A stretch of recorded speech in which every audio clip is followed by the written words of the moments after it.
चीज़ पे कैसे क्या लगेगा।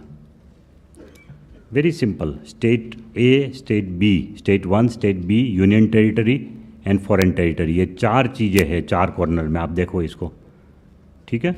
State 1, state 2, union territory and foreign territory. तो कोई भी गुड्स जब एक ही स्टेट के अंदर बिकेगा तो उसके ऊपर एक CGST लगेगा और एक SGST लगेगा।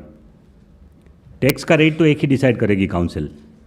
मान लो एक चीज़ है, उसके ऊपर 18% टैक्स का रेट GST काउंसिल डिसाइड करती है, तो 18 में से 9% ऑटोमेटिकली CGST में चला जाएगा, 9% SGST में चला जाएगा।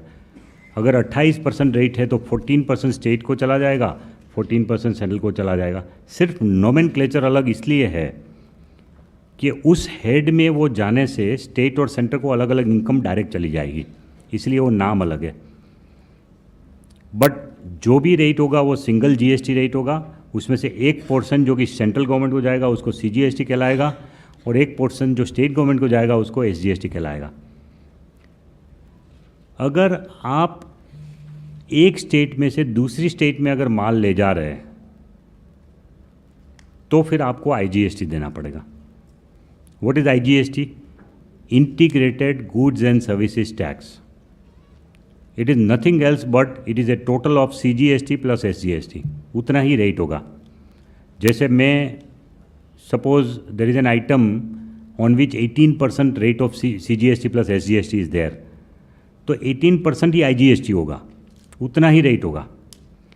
तो मैं उस गुड्स को एक स्टेट से दूसरे स्टेट में अगर ले जा रहा हूँ तो उसके ऊपर मुझे 18% देना है IGST के नाम पे, और वो भरने के बाद मैं जब दूसरे स्टेट में इस माल को बेचूंगा तो उस स्टेट में जो मेरी लायबिलिटी बनती है SGST और CGST पे करने की, वो पे करने के टाइम ये IGST का मुझे क्रेडिट मिल जाएगा पूरा का पूरा। सो इसका मतलब ये हुआ कि IGST वो एक अलग टैक्स नहीं है। IGST जो है ये एक इंटरिम टैक्स है जिसको हम कहते हैं wash out tax. Wash out tax इसलिए कह रहे हैं कि IGST की कोई अपनी अस्तित्व है ही नहीं, वो वॉश आउट हो जाएगा। IGST अपने आप में कोई टैक्स है ही नहीं। नॉर्मली IGST कौन पे करेगा? बिजनेसमैन। जब वो एक स्टेट से दूसरे स्टेट में माल शिफ्ट करेगा तब वो बिजनेसमैन पे करेगा और उसकी वो क्रेडिट ले लेगा। तो फाइनली IGST की कोई इनकम सरकार को नहीं होने वाली है। IGST की कोई अपनी इनकम सरकार को नहीं होने वाली है। इनकम जो होगी सरकार को वो CGST और SGST की ही होगी। पूरी की पूरी इनपुट टैक्स क्रेडिट ले लेगा वो IGST की, अपनी जब भी टैक्स लायबिलिटी आएगी उसके सामने। कुछ ऐसे ट्रांजैक्शन हो सकते हैं B2C ट्रांजैक्शन, जैसे दिल्ली से सपोज नॉर्थ ईस्ट नागालैंड का कोई आदमी दिल्ली में आया और दिल्ली से एक टीवी खरीद के चला गया, तो वो अगर बताएगा कि भाई मैं नागालैंड ले जा रहा हूँ, ट्रांसपोर्ट कर रहा है, अपना ट्रांसपोर्ट में अगर भेज रहा है नागालैंड, तो IGST लग के जाएगा। अगर वो बता नहीं रहा है कि मैं नागालैंड में ले जा रहा हूँ तो वो तो स्टेट का ही, दिल्ली का ही SGST और CGST लगेगा। तो उस केस में IGST जो वो पे करके नागालैंड में टीवी ले जा रहा है वो IGST की क्रेडिट कोई लेगा नहीं, लेकिन वो पड़ा रहेगा सरकार के पास। वो उसका विभाजन स्टेट और सेंटर के बीच में इक्वल हो जाएगा। अगर ऐसा कोई IGST पड़ा रहेगा सरकार में तो उसका विभाजन बट बहुत छोटी ऐसी अमाउंट होगी। नॉर्मली गुड्स का एक स्टेट में से दूसरे स्टेट में ट्रांसफ़र सिर्फ व्यापारी लोग ही करते हैं, तो व्यापारी लोग IGST पे करेंगे और उसकी क्रेडिट ले लेंगे। सो IGST में कुछ बचेगा नहीं। IGST is not a separate tax. पहले जो था CST था, central sales tax. You would be surprise कि सेंट्रल सेल्स टैक्स 2% के हिसाब से भी स्टेट की इनकम 50-60 हज़ार करोड़ है।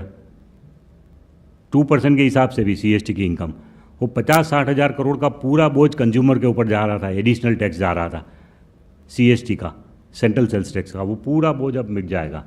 अब IGST पे करना पड़ेगा, लेकिन IGST is a wash out tax. वो तो हम इसलिए ले रहे हैं कि भाई कुछ तो टैक्स सरकार के हाथ में आ जाए, उसके बाद वो किस स्टेट में ले जाए, जो करना है करे, लेकिन हमारे पास उतना ही टैक्स आ गया जितना हमको मिलना चाहिए, तो इधर उधर नहीं चला जाएगा। पहले ये करते थे कि CST जब बनना होता था तो सरकार को C फॉर्म भर के ये बोलता था कि भाई हम तो CST में इसको इंटरस्टेट ले जा रहे, और वो दूसरे स्टेट में माल पहुंचता ही नहीं था, उसी स्टेट में वो माल को दूसरे सिटी में उतार के उसी स्टेट में बेच देते थे विदाउट पेमेंट ऑफ टैक्सेस। तो जिस आइटम के ऊपर 14% स्टेट का टैक्स रेट था, उसके ऊपर वो 2% CST भर के छूट जाता था। अब ये नहीं होगा, अब पूरा का पूरा टैक्स उसको भरना पड़ेगा, तब वो दूसरे स्टेट में माल ले जा सकते हैं। उसके बाद उसकी जिम्मेवारी, अगर वो वहाँ पर दूसरी बार बेचता है तो जो CGST और SGST की लायबिलिटी उसको पे करने के लिए IGST यूज़ करेगा, वरना IGST तो सरकार के पास आ ही गया है। तो इस तरह का ये टैक्स है IGST। दूसरी एक विशेष बात यह है कि जब फॉरेन टेरिटरी से कोई भी माल आएगा तो IGST लगेगा। कस्टम ड्यूटी तो अलग है, custom duty is not getting merged in GST, please remember. Custom duty का जो कारोबार है वो तो अलग चलता ही रहेगा, उसको इस GST में नहीं मर्ज कर रहा है। कस्टम ड्यूटी जो है वो डोमेस्टिक इंडस्ट्री के प्रोडक्शन के लिए अलग से सरकार डालती है, वो तो रहेगा। टेरिफ जिसको बोलते हैं कस्टम टेरिफ, वो रहेगा। लेकिन कस्टम ड्यूटी के उपरांत उस कमोडिटी पे डोमेस्टिक इंडस्ट्री में GST काउंसिल ने जो भी रेट डिसाइड किया है, उतना ही रकम IGST के रूप में हम ले लेंगे उनसे। फिर अगर व्यापारी वो चीज़ को इंपोर्ट कर रहा है और फिर वो CGST SGST पे करने की लायबिलिटी आती है दोबारा जब इंडिया में सेल करेगा, तो उसमें से वो IGST का क्रेडिट उसको मिल जाएगा। लेकिन सबसे पहले तो इंपोर्ट के टाइम ही IGST लग जाएगा। अब ये सबसे महत्वपूर्ण चेंज मेकिंग इंडिया के लिए है, मैं आपको बता दूं कैसे। क्योंकि अब तक जो था वो ये था कि भाई हम एक्साइज ड्यूटी के इक्विवेलेंट CVD लगा रहे थे। एक्साइज ड्यूटी जो लोकल इंडस्ट्री पे था उसके इक्विवेलेंट हम CVD लगा रहे थे। उसके अलावा सिर्फ 4% SAD स्पेशल एडिशनल ड्यूटी लगा रहे थे। ये जो 4% SAD लगा रहे थे उसका मतलब ये था कि स्टेट गवर्नमेंट की जो वेट देनी पड़ती है लोकल इंडस्ट्री को, उसके बदले में हमने 4% SAD डाला था। अब वो 4%, वो एक्चुअली स्टेट गवर्नमेंट तो 14% रेट ले रही है वेट का, लेकिन सिर्फ 4% देने के बाद वो माल इंडिया में आ सकता था। तो अब ये नहीं होगा। डोमेस्टिक इंडस्ट्री के ऊपर जितना टैक्स का बोझ है उतना ही टैक्स का बोझ इंपोर्टेड माल के ऊपर आएगा।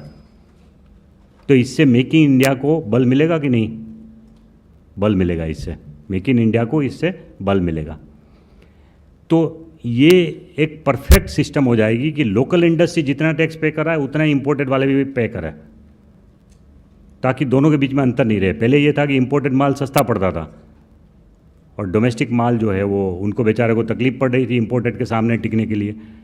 तो this is a very significant change that is going to be brought about IGST लगाने से इंपोर्टेड माल के ऊपर। जिस तरह से स्टेट के अंदर स्टेट GST है, उस तरह से यूनियन टेरिटरी के अंदर भी यूनियन टेरिटरी GST लगेगा। तो यूनियन टेरिटरी के अपने खर्चे चलाने के लिए जो टैक्स लगता है वो यूनियन टेरिटरी GST होगा, और वो भी इक्विवेलेंट टू स्टेट GST होगा। CGST plus union territory GST union territory में लगेगा। और उसका जब भी आप कोई एक स्टेट से दूसरे स्टेट में या एक स्टेट से दूसरी यूनियन टेरिटरी में अगर माल ले जा रहे हैं तो IGST देना पड़ेगा। इसलिए ये पिक्चोरियल जो रिप्रेजेंटेशन है उसमें एरो दिखा रहे हैं हम कि इंपोर्टेड माल आएगा तो भी IGST देना पड़ेगा, एक स्टेट से दूसरे स्टेट में जाएगा तो भी IGST देना पड़ेगा, दूसरे स्टेट से यूनियन टेरिटरी में फिर से जा रहा है तो भी IGST देना पड़ेगा। बट हर बार आपको इनपुट टैक्स क्रेडिट मिलती जाएगी इसकी, बट पूरा ट्रांजैक्शन का ट्रेल कंप्यूटर में लास्ट तक रहेगा। एक माल बनाया, वहाँ से लेके 4 स्टेट में घूमने के बाद 5वें स्टेट में अगर कंज्यूमर के पास पहुँचा तो भी इसका पूरा ऑडिट ट्रेल कंप्यूटर में रहेगा। ये इसकी बेनिफिट है GST की। Okay, next.